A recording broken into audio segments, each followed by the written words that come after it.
La Cátedra Rectoral Nelson Mandela es un espacio promovido por el rector de la Universidad Mayor de San Andrés, destinado a promover el desarrollo cultural, cívico y político, mediante la transferencia de conocimiento e información veraz entre ciudadanos y ciudadanas y grupos de nuestra comunidad.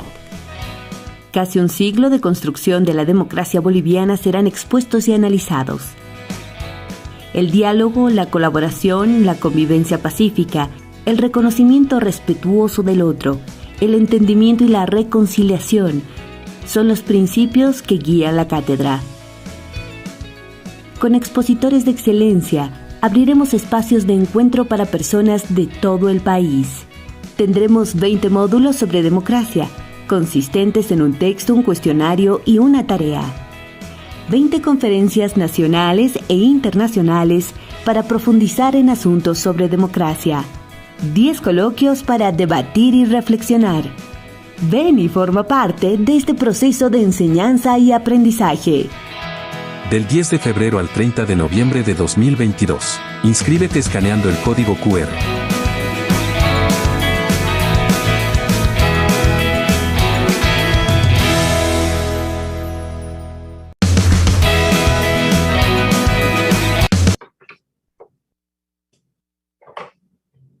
Buenas tardes, queridos amigos, a todos quienes siguen como todos los jueves a esta hora este espacio que es el espacio de la Cátedra Rectoral Nelson Mandela de la Universidad Mayor de San Andrés en La Paz, Bolivia.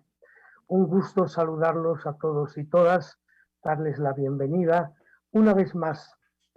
Hemos iniciado este esfuerzo de comunicación con la ciudadanía el día 11 de febrero, ya hace 2 meses, y hemos hecho ya 2 ciclos de nuestro trabajo. El primero ha estado dedicado a discutir qué es la política. El segundo ha sido dedicado a las ideologías y su rol en este tiempo, sobre todo en democracia. Y hoy día vamos a iniciar un tercer ciclo.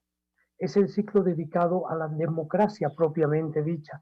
Vamos a hablar en esta y las próximas ocasiones de democracia, ese sistema de gobierno tan querido y ansiado por todos, pero que a veces de tanto repetirse y decirse de un lado al otro, de un lado y del otro, es una palabra que ha perdido la claridad y que se utiliza de diferentes formas. Por eso vamos a iniciarlo. Es un placer para mí, en nombre del rector de la Universidad Mayor de San Andrés, don Óscar Heredia, a abrir este jueves una vez más.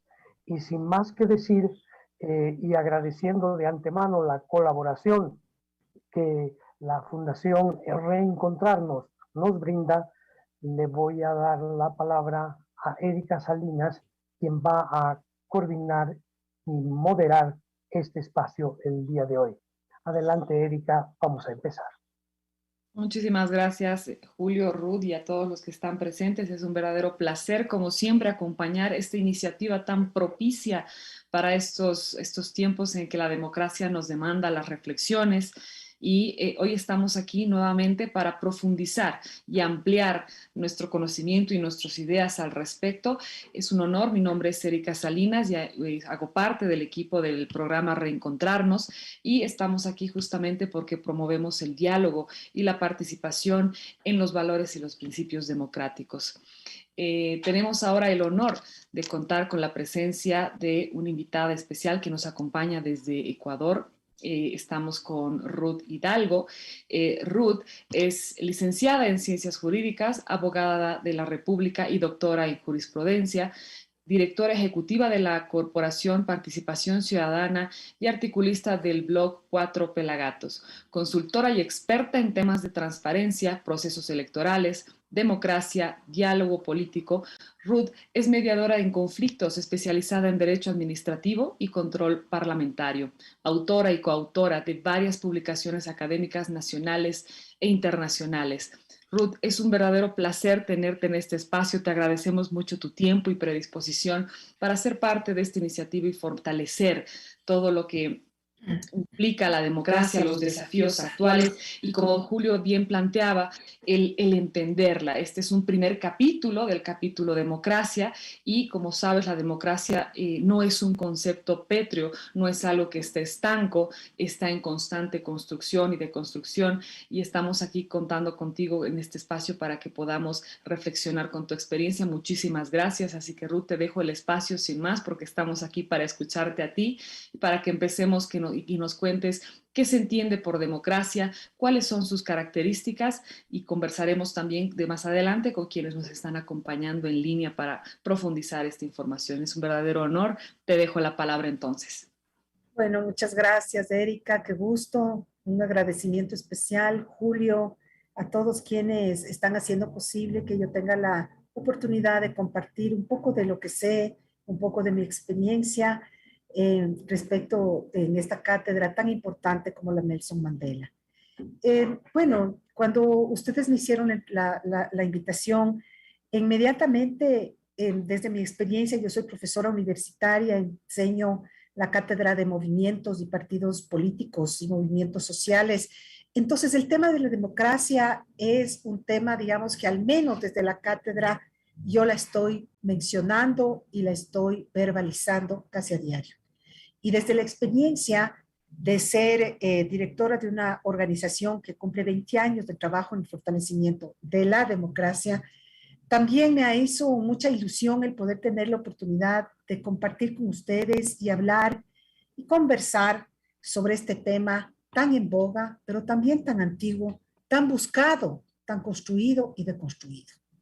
Siendo así, a mí me gustaría abordar este tema tan interesante desde algunas dimensiones. Y yo creo que es importante partir desde la dimensión, si se quiere, teórica, sin ser muy rígido, ¿no? Y sin que la teoría se convierta en esta charla en un hierro, pero sí en una guía. Creo que debemos partir sobre la idea macro de que la democracia es un sistema, ¿no es cierto? Es un sistema y es una forma de gobierno basada en la participación ciudadana también. Muchas veces la democracia la sentimos desde así como que cuando hablamos de democracia, yo les digo a mis estudiantes, ¿qué entienden ustedes cuando se habla de democracia? Y todos contestan al unísono un sistema o una forma de gobierno en donde está presente la participación ciudadana.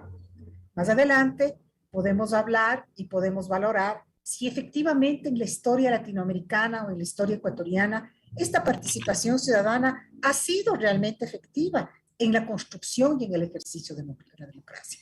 Muchos pueden decir que sí, efectivamente.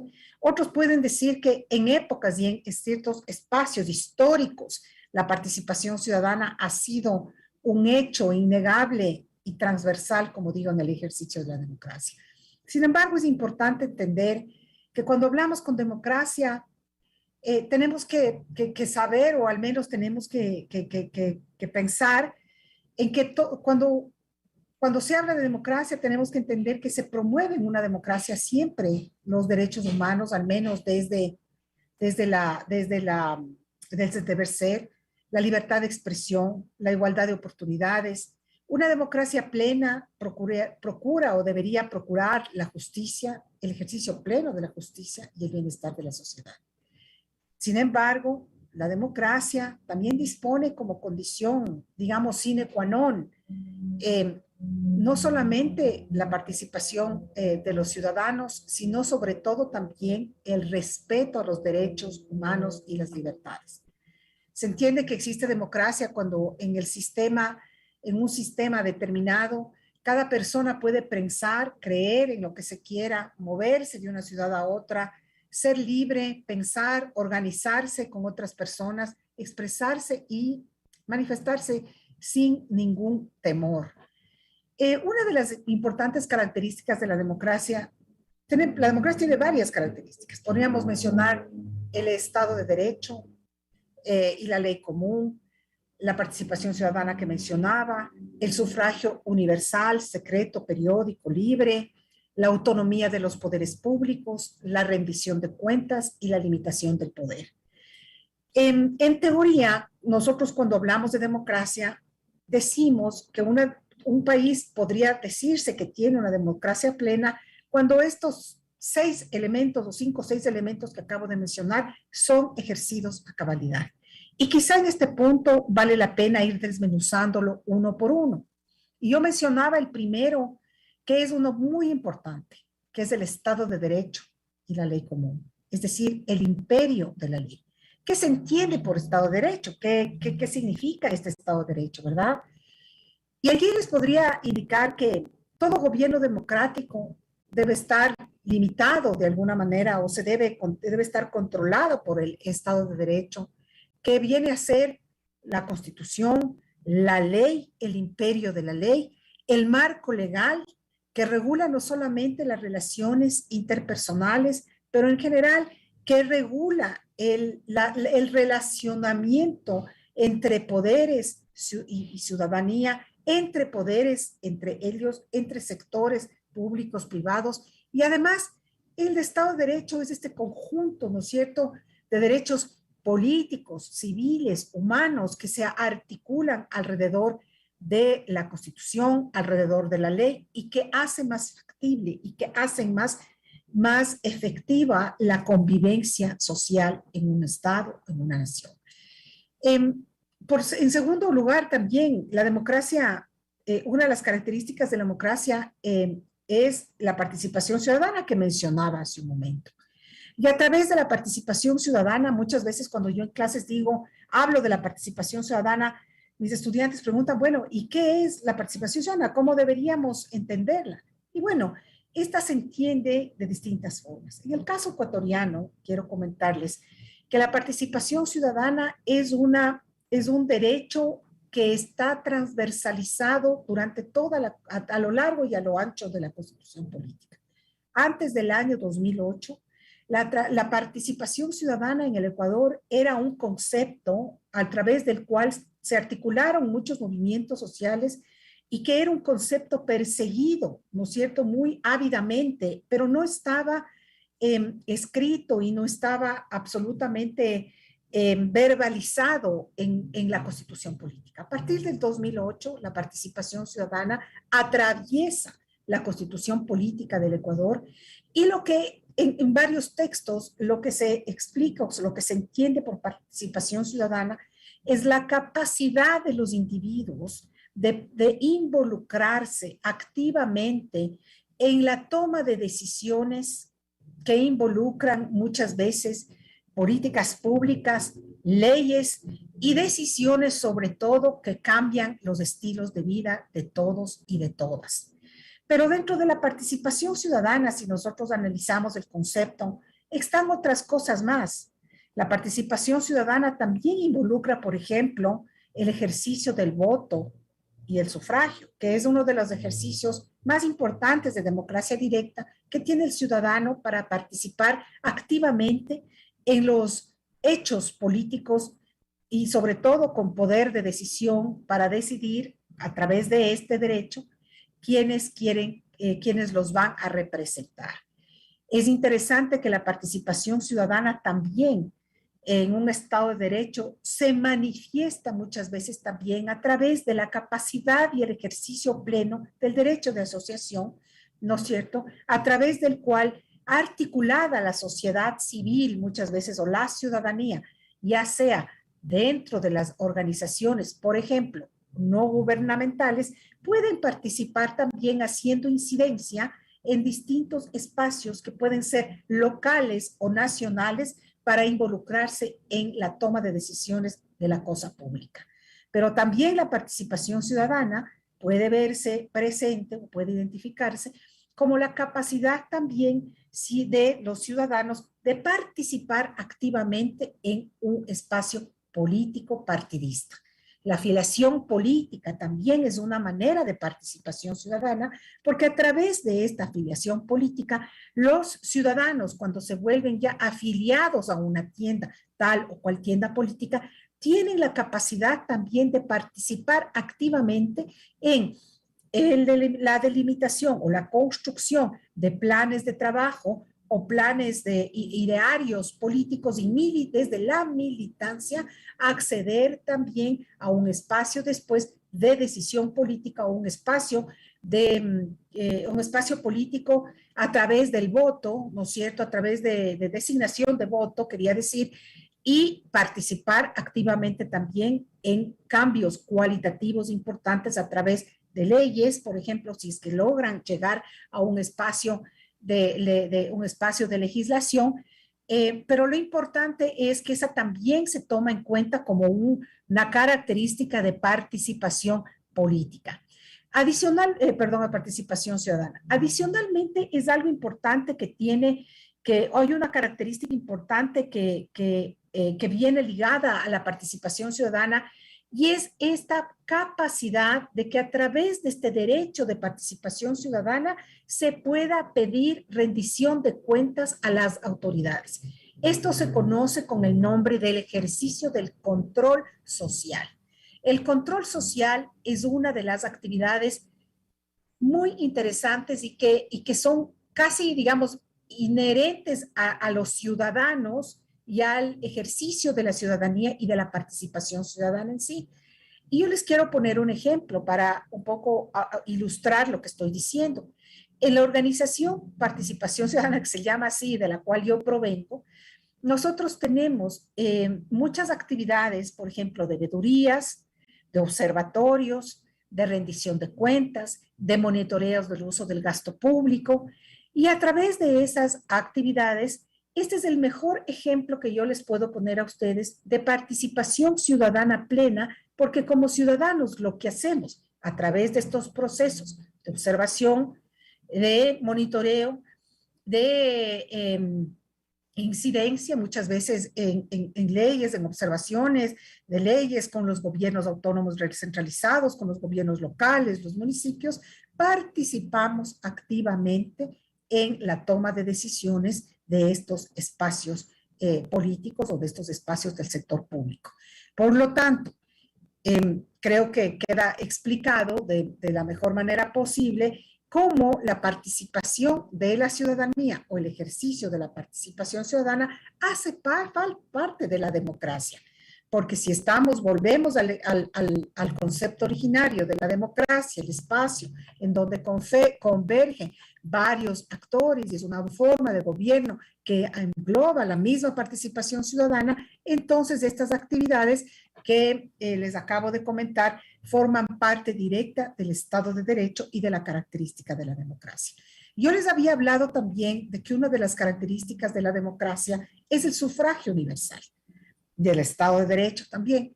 El sufragio universal es importante, es uno de los elementos y una de las características supremamente importantes. Pero hay que indicar y hay que mencionar que este sufragio universal tiene a su vez otras características. Ese sufragio universal tiene que ser periódico, justo, equitativo y libre. Y el tema del sufragio universal en términos de democracia ha sido algo que ha sido bastante discutido en los últimos 15 años en América Latina y también obviamente en el Ecuador. ¿Por qué? Porque muchas veces se dice que la democracia se ha visto atacada o se ha visto en peligro, ¿no es cierto? Porque muchas veces esta característica importante del sufragio ha llegado a ser muchas veces o puede llegar a ser manipulada de acuerdo a intereses puntuales políticos para utilizar el sufragio para, a través de él, muchas veces mantenerse en el poder por varios años de algunos gobiernos que no necesariamente son tan democráticos, sino que pueden tener algún tinte de autoritarismo en ciertos casos. Y les voy a poner el ejemplo claro de Ecuador. En Ecuador, una de las grandes discusiones cuando se acercan los procesos electorales es justamente el tema de la ley electoral. ¿Qué hacemos con la ley electoral? La ley electoral ecuatoriana ha sido cambiada muchas veces y desafortunadamente también ha sido cambiada y utilizada muchas veces con reformas a la carta para facilitar procesos electorales que sean beneficiosos a determinada tienda política que en determinado momento se encuentra en el poder. En ese momento, cuando esto sucede, no podemos decir que este tipo de sufragio universal atado a una reforma electoral forzada de acuerdo a unos intereses puntuales políticos, está siendo parte de una democracia plena. Cuando sucede esta situación, estamos hablando de procesos defectuosos que en lugar de fortalecer y constituir el Estado de Derecho, lo que está haciendo más bien está abonando a decrecer espacios democráticos a través de un sufragio universal que deja de ser equitativo y deja de ser totalmente libre, ¿verdad?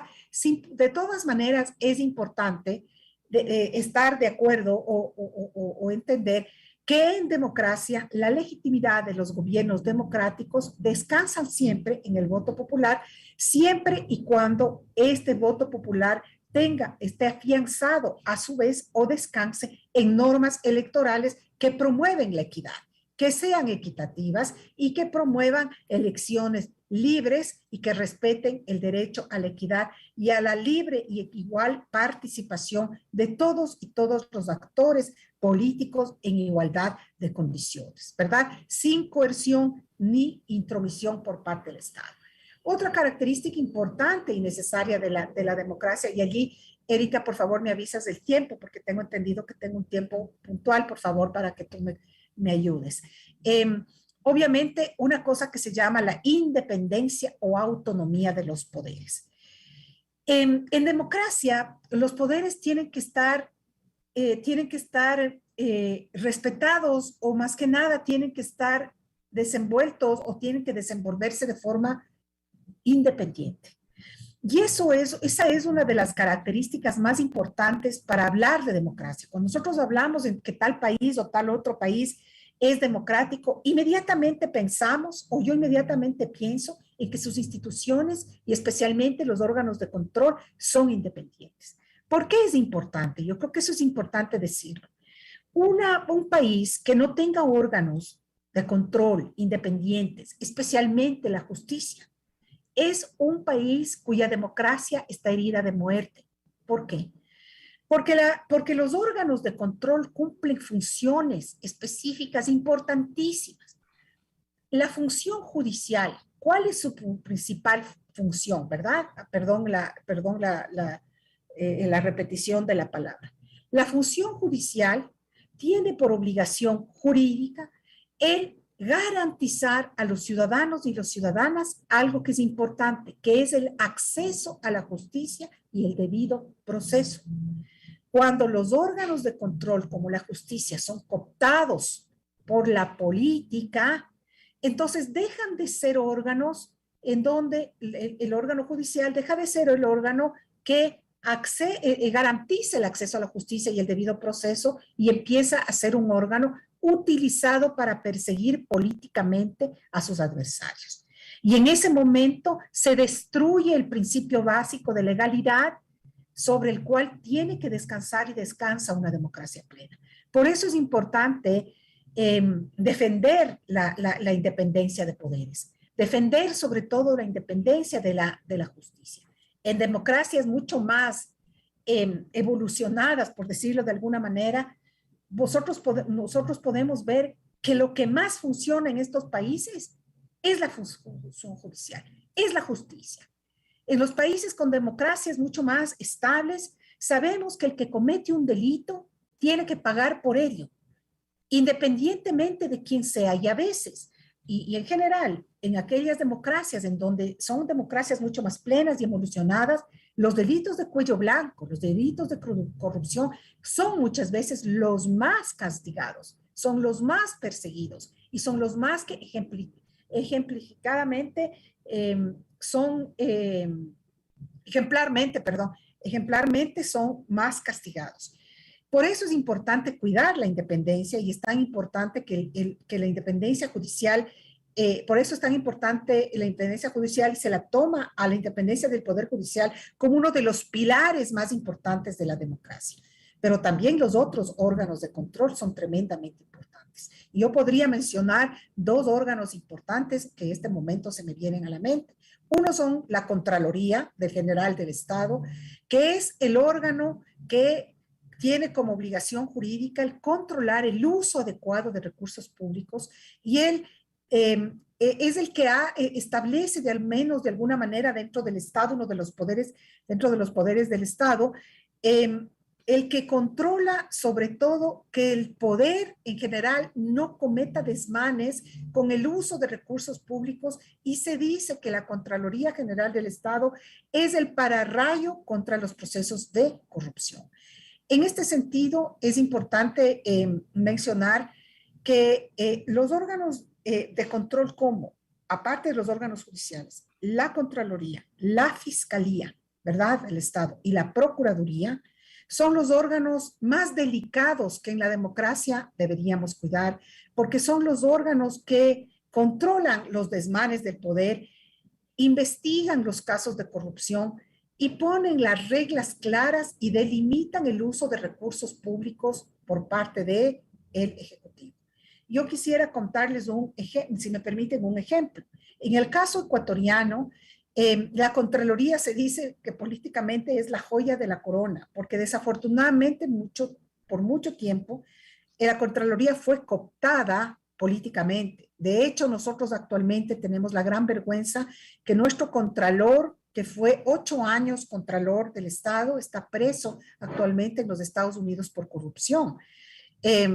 Y fíjense ustedes lo tremendo que significa eso, porque lo que significa es que durante estos 8 años, estos 2 periodos de Contraloría, que este Contralor corrupto que ahora está preso estuvo en el poder, en lugar de cumplir su obligación jurídica de cuidar los recursos públicos, lo que hizo, y está comprobado y por eso está preso en los Estados Unidos, es más bien tapar y promover procesos sostenidos de corrupción, hiriendo de muerte a nuestro proceso democrático ecuatoriano y a la democracia ecuatoriana. Por eso es que hoy por hoy, en este mismo momento, el Ecuador está tratando de reconstruir su institucionalidad, obviamente nombrando personas independientes en estos puestos importantes de estos órganos de control, porque entendemos y hemos sufrido en carne propia lo complicado y lo peligroso que significa para una democracia el tener órganos de control no independientes. Entonces, resumiendo, recordemos bien que la autonomía y la independencia de poderes hace parte de una democracia plena como uno de los pilares fundamentales cuando nosotros queremos hablar o referirnos de que un Estado es democrático. Es importante también decir que un Estado democrático o que la democracia se define también dentro del sistema democrático como un sistema a través del cual nosotros tenemos también un proceso de lo que se llama accountability. Las democracias o en democracia es importante tener procesos de rendición de cuentas por parte del ejercicio del poder, de quien está ejerciendo el poder en este momento. Y entonces, este hecho, esta actividad de rendir cuentas hacia la ciudadanía de su gestión y del uso y el manejo de recursos públicos le da a la democracia también un valor importante, porque evidentemente los ciudadanos tienen acceso a conocer a través de un acceso a informarse y a presionar a sus autoridades de que ellos sepan de alguna manera que su obligación mientras están en el puesto público o en el poder es simplemente y es principalmente rendir cuentas acerca de su gestión. Y finalmente también la limitación de poder. Esta es otra de las características de las democracias. En las democracias plenas existen mecanismos de limitación de poder, existen poderes fácticos, existen sociedad civil, existe el ejercicio pleno del control social para evitar, obviamente, que el poder se haga o se alce con los bienes públicos, o que definitivamente, aprovechando de su situación privilegiada, tome acciones que muchas veces no sean efectivamente democráticas. Entonces, resumiendo nuevamente, he acabado de establecer algunas características que por fuerza debemos pensar cuando nosotros hablamos de democracia. Un Estado de Derecho y una ley común, la participación ciudadana y la participación política. Una democracia es un sistema en donde también permite, por supuesto, un sufragio universal, pero este sufragio universal tiene que ser libre, tiene que ser periódico y sobre todo tiene que ser equitativo si estamos hablando de una democracia. Adicionalmente, una democracia se debe entender también como un sistema dentro del cual existe autonomía y autoridad o independencia de los órganos de poder y de los poderes públicos, existe un proceso de accountability y también existe una limitación de poder. Eso está en la teoría, sin embargo, también quisiera decirles que para mí es importante también, yo siempre, cuando estudiaba yo, y ahora claro, ya en la práctica me doy cuenta que es importante también decir para mí que en democracia es importante también tener una libre prensa. Para mí es importante que cuando uno hable de democracia también o vincule esta idea a tener también la idea de una prensa libre, de una prensa crítica. Hemos pasado en Latinoamérica y en el Ecuador procesos difíciles democráticos, a veces democracias restringidas, a veces democracias amenazadas, y el papel que juegan los medios de comunicación y la prensa libre en estos procesos es fundamental. De manera que cuando uno hable de democracia y cuando ustedes piensen también en este concepto amplísimo de democracia, a mí sí me gusta sugerir a mis estudiantes y a quienes me escuchan que también pensemos que uno de los elementos importantes de la democracia tiene que ser una prensa libre, ¿verdad? No sé cómo voy de tiempo. Estamos bien, Ruth. Ya que entiendo que vamos a ir cerrando las ideas, pero por favor termínalas también para que podamos iniciar. Sí, ¿cuánto tiempo tengo? Tengo ya. Tal vez 5 minutos más. Como 5 minuticos, ok. A mí me gustaría también hablar y referirme acerca del funcionamiento, cómo funciona un gobierno democrático, ¿verdad? Porque ya hemos visto las características, hemos visitado de alguna manera un concepto bien básico de lo que es la democracia, qué pasa con la participación ciudadana y los elementos que acabo de mencionar. Pero, ¿cómo deberían funcionar un gobierno efectivamente democrático? ¿De qué estamos hablando cuando hablamos de que un gobierno es democrático? Entonces, en primer lugar, lo primero que a mí se me ocurre y en lo primero que yo pienso es que para que un gobierno sea democrático, su génesis debe estar o debe prevenir o debe provenir, obviamente, de un proceso eleccionario equitativo y de unas elecciones en las cuales las reglas estén claras e iguales para todas. Y allí quiero detenerme unos pocos minutos para conversar un poco más al respecto con ustedes. No necesariamente un gobierno que gana las elecciones es legítimo, porque puede pasar, no quiero hacer alusión a ningún país en específico, pero sí decir que puede suceder muchas veces, y retomando lo que decía anteriormente, que las elecciones no necesariamente son sinónimo de que un gobierno democráticamente haya accedido al poder. ¿Y es por qué? Porque muchas veces cuando existen gobiernos autoritarios, los gobiernos autoritarios que cooptan las instituciones más importantes del Estado, entre ellas la institución electoral, la función electoral, no solamente cambian sus reglas, ¿verdad? No solamente cooptan las instituciones, no solamente cooptan la institución electoral, pero también cambian las reglas electorales para que el momento de competir en las elecciones, esta competencia sea una competencia de lo que vulgarmente se conoce con cancha inclinada, ¿verdad? Entonces, en canchas inclinadas, como se dice, con Consejo Nacional Electoral o con autoridad electoral propia, es muy fácil ganar las elecciones para aquellos que manipulan el Consejo Nacional Electoral, que cooptan esta institución y obviamente que construyen sus reglas a la carta.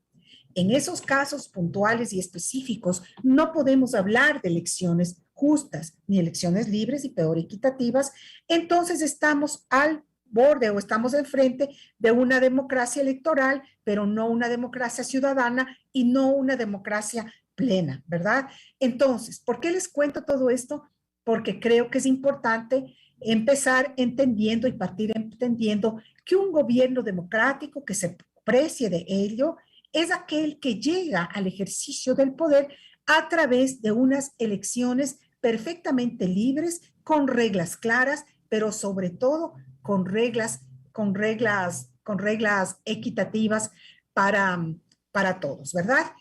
Siendo así, entonces, es importante decir que todos los gobiernos democráticos son los gobiernos que respetan, ¿no es cierto?, respetan los derechos y las libertades de los ciudadanos y ciudadanas que están bajo su regimiento. Un gobierno democrático principalmente es aquel que se caracteriza por sobre todas las cosas en el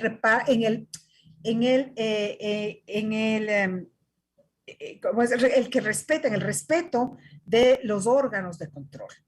Es un gobierno democrático aquel que se somete al imperio de la Constitución, al imperio de la ley, y que obviamente cumple a cabalidad sus obligaciones jurídicas. Sin embargo, también hoy por hoy, y en el contexto, ¿no es cierto?, de la democracia del siglo XXI, los gobiernos democráticos también son aquellos que involucran dentro de su gestión algo que es muy importante en estos tiempos, y es la capacidad o la valoración que este gobierno democrático le da a el acercamiento o la capacidad de diálogo con sus ciudadanos. En las políticas de los 80, 70, en las políticas de los 60, los gobiernos, digamos, la política, la forma de hacer política era muy distinta, y los gobiernos de entonces eran distintos, tanto los democráticos y peor todavía aquellos que no eran tan democráticos. Entonces era un sistema mucho más jerárquico, mucho más piramidal, en donde los ciudadanos no tenían acceso directo a los diversos estamentos del Estado, en donde se le veía al presidente o a quien ejercía el poder como una figura bien alta, ¿verdad? Casi inalcanzable, en donde se le veía a este ejecutivo en campaña, sí, con una forma de hacer campaña totalmente distinta, y donde la accountability y el control social no era ejercido como es ejercido actualmente. Hoy por hoy, las democracias modernas demandan políticos modernos y demandan acciones distintas. Y la democracia actual también exige dentro de esa línea ejecutivos o políticos que se conecten mucho más con la ciudadanía y que generen espacios de diálogo donde puedan intercambiar con la sociedad civil y con los grupos organizados también sus ideas y también y reciban de ellos sus observaciones.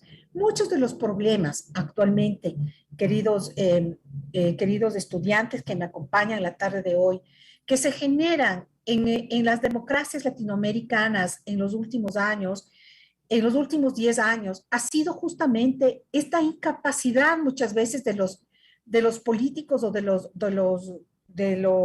presidentes o de los ejecutivos que se encuentran en la gestión del poder, la incapacidad de poder generar espacios válidos de diálogo entre sociedad civil y ellos mismos.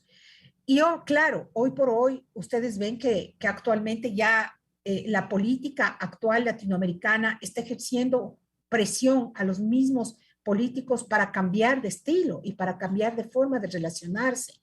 En el Ecuador al menos tenemos un número enorme de jóvenes que en las próximas elecciones locales del 2023 van a tomar la decisión de elegir sus alcaldes y prefectos. Y estas nuevas generaciones, como yo las llamo, son generaciones que buscan políticos distintos y políticos que les respondan de otras formas. Y la democracia del siglo XXI es una democracia diferente, es una democracia de causas, es una democracia no tanto de ideología, pero más de convencimientos y de causas, de visiones y misiones. Ustedes van a ver, por ejemplo, que lo que se les demanda o lo que les demanda la juventud actual a los políticos, al ejecutivo y a quienes están en el ejercicio y que tienen la obligación de ejercer la democracia a través de sus puestos electos por votación popular, son distintas cosas las que se les exige. Yo he conversado y como yo tengo la posibilidad de estar con estudiantes de una edad entre 23 y 24 años, ellos no les interesa tanto el que sean, el discutir si es de derecha, de izquierda, centro. Lo que les interesa es cuán demócrata mi candidato es, cuánto respeta los derechos de las mujeres, cuán conectado está con la capacidad o con las necesidades de los jóvenes de buscar trabajo, cuán conectados están con el respeto a las libertades de la diversidad sexual y cuánto conectados están con las necesidades ahora del ambiente, porque las nuevas generaciones buscan otra cosa. Entonces, volviendo nuevamente y no saliéndonos sin terminar, para no salirnos tanto del tema central, creo que es importante para cualquier persona que quiera ejercer la política y que quiera llegar a estos espacios de poder, centrar, ¿no es cierto?, sus principios en valores democráticos, libertad, igualdad, ¿verdad?, de sus ciudadanos y sobre todo también respetar la independencia de poderes. Fíjense cómo vamos hablando de los temas de la democracia y ya quisiera hablar después de los desafíos que tenemos en este momento en Latinoamérica, cómo se encuentra desafiando, cuáles son los retos más importantes de la democracia, pero si ustedes ven, según vamos conversando, volvemos nuevamente al primer hilo conductor de los principales elementos de la democracia. La transparencia, la rendición de cuentas, la independencia de poderes, es decir, estos pilares que yo acabo de mencionar son los pilares fundamentales que hace que un país pueda llamarse democrático o no. Sin embargo, hoy por hoy en Latinoamérica se dice que la democracia no está pasando su mejor momento. Y se lo dice ¿por qué? Porque hay varios temas, hay varios fenómenos que hoy por hoy están atacando, si ustedes quieren, o poniendo en riesgo o afectando a la democracia. Uno es la corrupción, ¿verdad? Segundo es la alta desconfianza que los latinoamericanos están teniendo respecto al sistema, a la democracia como sentido abstracto, como concepto abstracto, ¿verdad? Y obviamente también la falta de fe que le está poniendo la ciudadanía a los partidos y movimientos políticos, es decir, la crisis de movimientos y partidos políticos que están viviendo en Latinoamérica, y yo quisiera hablar específicamente del Ecuador. Existe el Latinobarómetro. El Latinobarómetro de las Américas nos presenta cifras bien interesantes, pero cifras también preocupantes. Y una de esas cifras preocupantes es que en Latinoamérica, a causa de la corrupción y de la inseguridad, la mayoría de los países están suscribiendo o se ven afines a que los gobiernos en determinado momento, si necesitan o consideran que es necesario, pudieran tomar medidas autoritarias, como por ejemplo disolver los congresos o legislativos. Y déjenme decirles que los porcentajes son considerables. Y en el caso del Ecuador también es así. Buscando una razón de ser a este tema, definitivamente cuando los ciudadanos son preguntados acerca de por qué tienen este desapego o están sintiendo un poco de desapego a esta noción abstracta de democracia, volvemos nuevamente a entender que esto se debe concretamente a los altos niveles de corrupción. La corrupción en Latinoamérica y en el Ecuador, al menos en el Ecuador, es uno de los problemas más importantes hoy por hoy. Y eso ha traído consigo una consecuencia compleja, y que es que la corrupción y sobre todo el fortalecimiento de la impunidad ha traído un desencanto con el sistema democrático en sí, y obviamente un sentimiento que los técnicos y los expertos lo denominan como un sentimiento ademocrático. Los ciudadanos están perdiéndole la confianza a la democracia como sistema. Por eso es un reto, no solamente para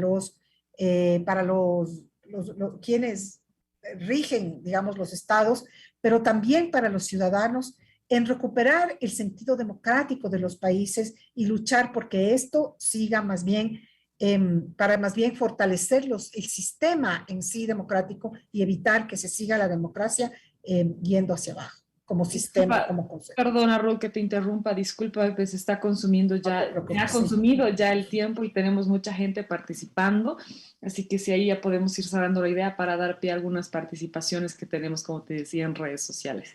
Sí, claro que sí. Finalmente, yo les hablaba de la corrupción como una de las amenazas para la democracia, sin duda. Otra amenaza que realmente ha sido complicada, que ha complicado la democracia, ha sido la pandemia, sin duda. La pandemia ha sido un reto, un desafío enorme, porque a partir de la pandemia a los gobiernos han tenido que reaccionar rápidamente y muchas de estas reacciones han ido también por el lado de afectar algunas libertades como la libertad de asociación, algunas otras libertades, y además ha contribuido la pandemia a acrecentar las brechas sociales y las brechas generacionales. Y en tercer lugar, otra cosa que afecta a la democracia es la debilidad de los partidos políticos. No hay democracia sin partidos políticos fuertes ni sin sociedad civil fuerte. En los países en los cuales los partidos políticos entran en crisis, la democracia también entra en crisis, porque los partidos políticos, como ustedes saben, son tanques de pensamiento que le piensan a la democracia y le piensan a los países y piensan sobre todo en dar soluciones efectivas a los problemas nacionales. Entonces, yo quisiera simplemente terminar con esto.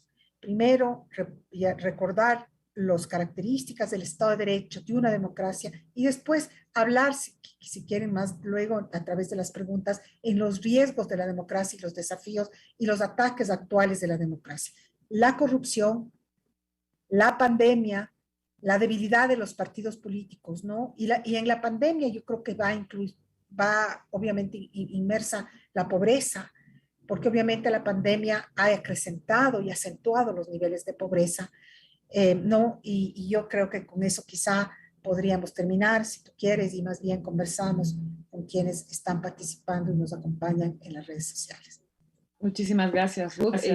Muy clara, te agradezco mucho la exposición de estos 7 puntos que hacen las características de la democracia, estos elementos que has determinado de manera clara y además de describir sus roles y los principios y valores que deberían regir esta convivencia de elementos que hacen que la democracia sea llamada como tal.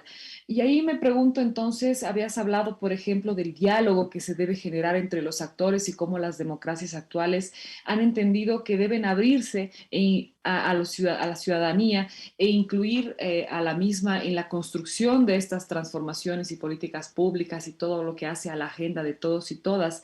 Sin embargo, me pregunto, ¿cómo lograr ese diálogo? Porque la receta pareciera ser sencilla, sin embargo, estamos viviendo una época, hablemos de la región, donde pareciera no ser tan fácil, pese a que hemos pactado todos y todas estos principios y valores democráticos, pese a que tenemos aparentemente estos 7 elementos que hacen, características que hacen a la democracia. ¿Cómo lograr entonces un diálogo entre todos estos actores y qué herramientas existen para promover ese diálogo? Perdón, en primer lugar, yo quisiera decirte que definitivamente el diálogo hoy por hoy, de acuerdo al contexto y la coyuntura regional, es complicado, es complejo, porque estamos atravesados por un montón de cosas, ¿no? Un montón de fenómenos. Yo creo que el fenómeno de la inseguridad es uno de los fenómenos que no mencioné anteriormente, pero que definitivamente, al menos en el Ecuador, es un fenómeno bien grave y bien difícil. Además, esta polarización que vive Latinoamérica y la polarización que vivimos en los países, y específicamente en el Ecuador, también hace difícil y juega en, digamos, en contrario para fomentar y crear espacios de diálogo. Ahora, a mí me parece que cuando estamos hablando de diálogos políticos, y ahí va a hablar la mediadora, cuando se habla de diálogos políticos, hay que generar las herramientas y las bases óptimas para generar confianza. Un diálogo no es posible si es que usted no llega a tener y a construir relaciones de confianza con el otro, ¿no es cierto? Y a veces estas relaciones de confianza demoran bastante tiempo. Y a veces los espacios, o los grupos o las iniciativas de diálogo son iniciativas a las cuales uno se embarca y no sabe en realidad qué va a salir de aquello, sobre todo en momentos de difícil coyuntura. Podemos hablar, por ejemplo, de los procesos de diálogo importantes, como el proceso de diálogo colombiano con la guerrilla, que parecía que todo iba a salir bien, es decir, todos pensábamos que el proceso de diálogo iba a ser efectivo. Sin embargo, al final se cayó. Y no se cayó porque fue un fracaso. Se cayó porque definitivamente los intereses del lado dorado eran tan complejos y estaban atravesados por tantas heridas, ¿no es cierto?, sociales que les golpeaban al uno y tanto al otro, que definitivamente no se pudo lograr conseguir lo que se quiso conseguir al inicio. Sin embargo, el mero hecho de haber tenido la posibilidad de haberse sentado dos grupos antagónicos a través de una mesa de negociación y poner sobre la mesa y transparentar sus visiones, sus creencias, muchas veces sus errores, eso ya fue para mí un ganar enorme en el proceso de acercamiento, en diálogo en un proceso de diálogo de dos posiciones totalmente antagónicas. Pero hablemos de diálogos políticos más fáciles, no hablemos de diálogos políticos tan complejos como un diálogos con grupos irregulares. Hablemos con diálogos políticos de diversa, entre distintos actores sociales, ¿no? Actores políticos o sociales. Yo creo que hay varias herramientas. Nosotros en Participación Ciudadana manejamos varias plataformas de diálogo político. Tenemos plataformas de diálogo con asambleístas y con políticos, plataformas de diálogo con mujeres y plataformas de diálogo con posibles candidatos de este momento a las alcaldías. Y en estos procesos de diálogo es importante tener técnica, el método. Yo creo que aquí es importante el método. ¿Y cuál es uno de los métodos más importantes? Primero, tener un interlocutor válido. Los procesos de diálogo tienen que tener un interlocutor válido, un facilitador válido. Eso es importante. En el caso de lo que tú me hablabas, de cómo hacer de que, por ejemplo, el gobierno se acerque a los grupos sociales, hay que hacer un proceso de construcción de confianza, que no necesariamente se logra eso a veces ni en una semana ni un mes.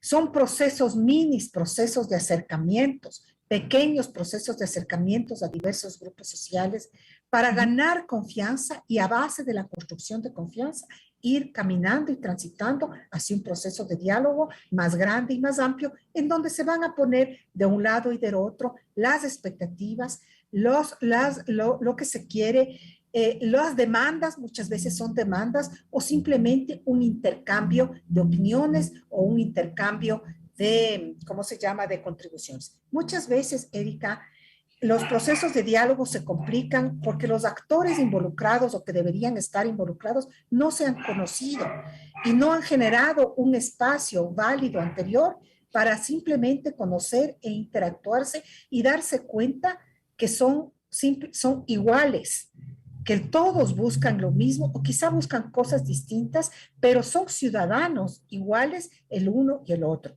A veces los procesos fracasan porque les sientan inmediatamente, les convocan a una reunión y se sientan frente a frente y discuten. Cuando los procesos de diálogo con herramientas válidas, que sí las hay, comienzan con procesos de acercamiento y generación y construcción ¿cómo se llama?, de confianza. Lo que pasa es que a veces en política, los actores políticos tienden a tomar decisiones de diálogo al final, ya cuando tienen los problemas encima. Y cuando lo que deberían saber es que este proceso de diálogo debería ser una política de Estado, casi una política de Estado, dialogar con el resto y con los opositores también. Ahí entonces te planteo una de las preguntas además que estamos leyendo las redes sociales, ya que hay algunas inquietudes.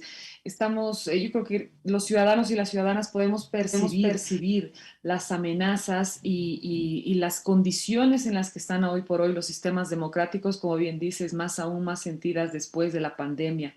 Sin embargo, hablemos entonces ahora de las oportunidades.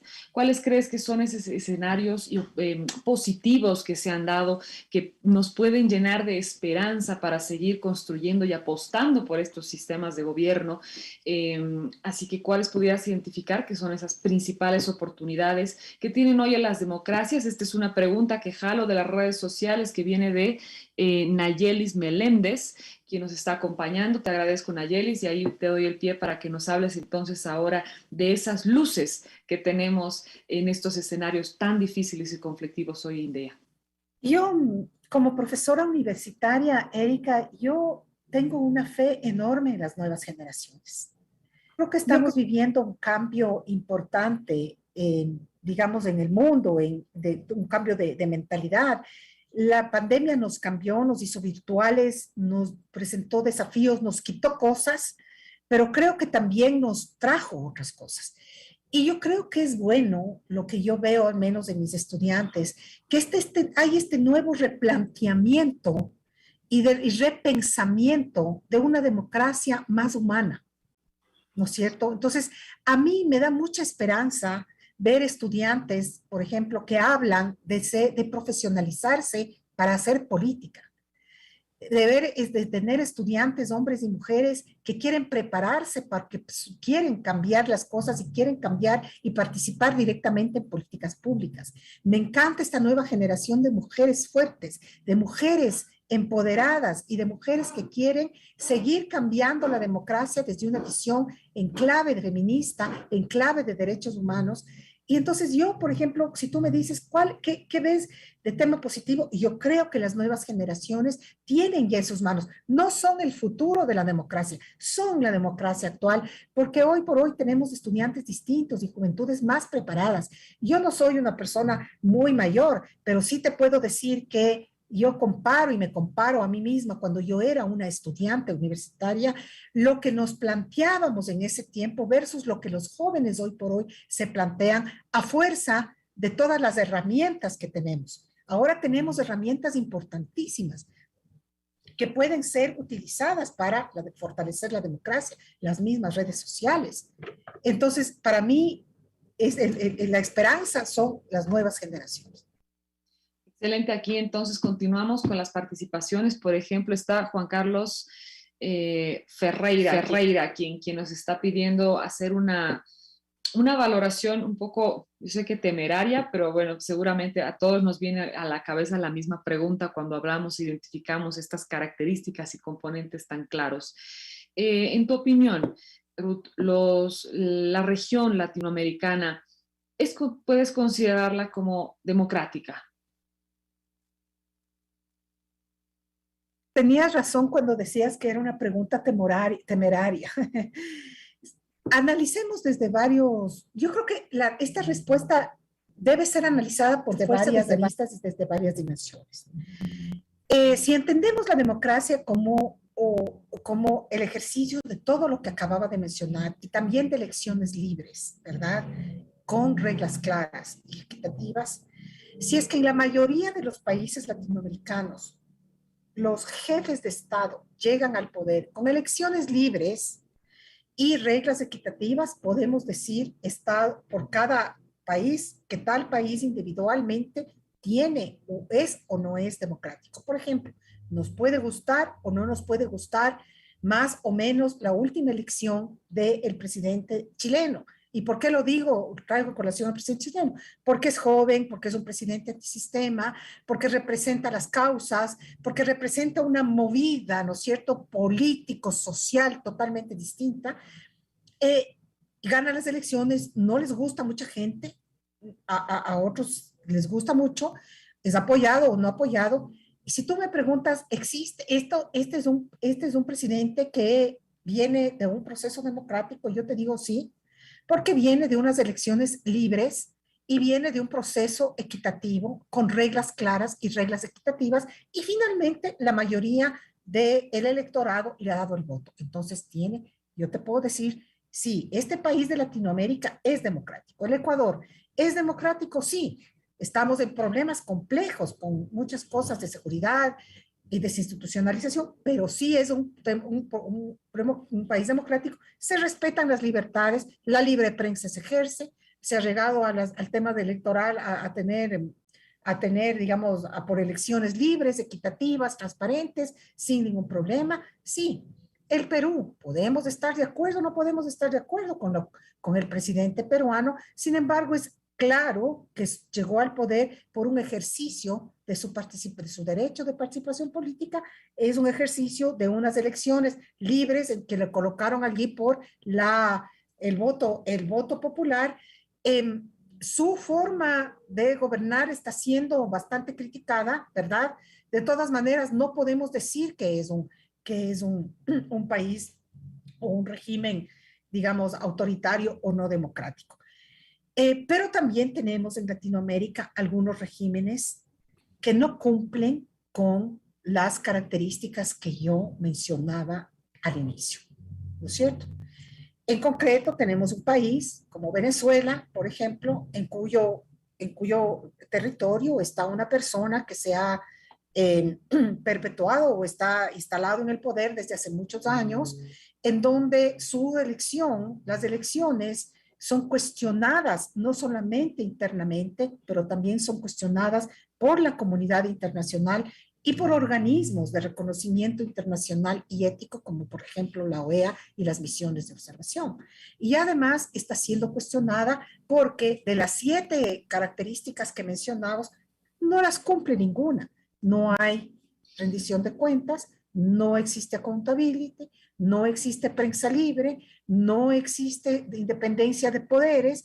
Las elecciones, sí, hay muchas elecciones, pero no son libres ni equitativas. Es el típico caso de hacer leyes electorales a la carta, ¿no es cierto? Y las libertades personales, individuales, no son respetadas. Entonces yo te podría decir que este país, a mi juicio personal, no es democrático. Ahora, el que haya este país así y otros 2 variopintos por allí en el mismo sentido, hace a Latinoamérica antidemocrática o democrática. No creo que podemos hacer ese juicio de valor, sino que creo que lo correcto aquí y lo que hay que hacer es identificar el caso individual para valorar si país por país tiene un régimen, pero no hacer un juicio de valor general, porque los datos que tenemos no nos permiten hacer y encasillar a toda Latinoamérica por los casos aislados e independientes.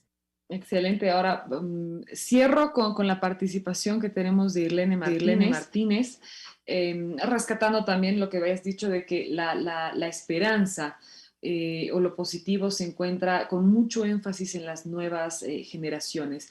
Entonces, para cerrar, y gracias Irlene por tu participación, ¿cómo promovemos, Ruth, cómo incentivamos, cómo fomentamos y hacemos que esa luz de esperanza que viene con las nuevas generaciones se incremente y no tengamos que esperar más tiempos y podamos darle celeridad a esas transformaciones que vienen a partir de esas nuevas ideas frescas que adoptan más y mejor los principios y valores?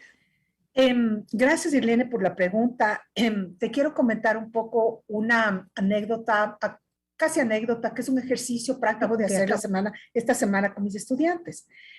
Como mi cátedra es partidos y movimientos y estamos justamente hablando de esto, de cuál es el rol de los jóvenes a la luz de los nuevos desafíos de la democracia postpandémica, ¿no es cierto?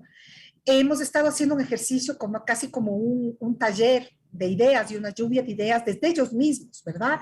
De cómo podemos promover. Y una de las múltiples conclusiones a las que llegamos fue que una de las cosas que creo que es clave, o al menos ellos consideran, mis estudiantes, que es clave, es a la luz de que Latinoamérica, en términos de data y en términos de porcentaje, tiene porcentajes altos de juventudes. Les corresponde a la juventud desde de varias aristas o de varios espacios presionar a los partidos y movimientos políticos para que se transformen. Porque solamente y una vez de que los partidos políticos entiendan y comprendan que tienen que escuchar a los jóvenes, conectarse con sus necesidades y planificar sus sus planes de trabajo sobre la base de sus causas, solamente allí daremos pie para que los partidos se transformen y cambien. Mientras tanto, y esto no lo digo yo, esto, repito, lo dicen y son ideas de mis estudiantes, mientras tanto lo que ellos dicen es, ¿sabe qué, profe? Hay que seguirnos preparando, porque mientras más críticos seamos, más preparados la juventud latinoamericana, más estaremos en capacidad de incidir y ponerles contra la pared a los partidos, y si es que los partidos no nos hacen caso, tendremos más capacidad de accionar como actores sociales, como activistas sociales, como actores políticos, como ciudadanos distintos. El cambio y la transformación en esta sociedad líquida que ha producido la pandemia y que está, digamos, impregnada en la sociedad mundial, pero sobre todo en la sociedad y en la juventud latinoamericana, va a promover y va a hacer por fuerza que ustedes, si se preparan bien y tienen con visión democrática, vayan produciendo los cambios, poniendo contra la pared a los partidos políticos, exigiendo a sus mandatarios, exigiendo a su comunidad un pensamiento democrático más hacia las nuevas tendencias y hacia una tendencia del siglo XXI. Estamos en una democracia del siglo XXI. Y alguien me puede decir, ¿qué es una democracia del siglo XXI? Pues una democracia más humana, una democracia más tolerante, una democracia más inclusiva, una democracia que busque primero y ponga primero no la plata, sino que ponga primero la solución de los problemas que nos acarren a todos, que se tome en serio el alivio de pobreza, que se tome en serio la desnutrición, que se tome en serio la inclusión de las mujeres, que se tome en serio la necesidad de los hombres, el ambiente, la naturaleza y la diversidad sexual.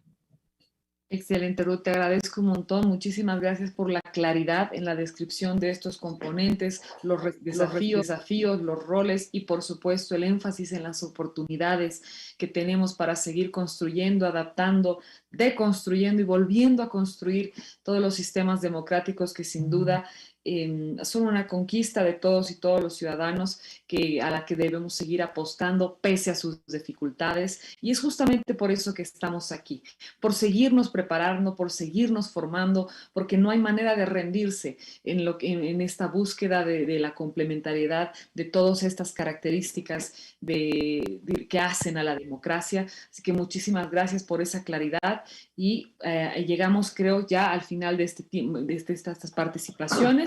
Así que le devuelvo a Julio la palabra para que con él podamos ir cerrando el espacio. Y bueno, muchísimas gracias. Ha sido un verdadero placer y nos llevamos pues las expectativas de seguir construyendo.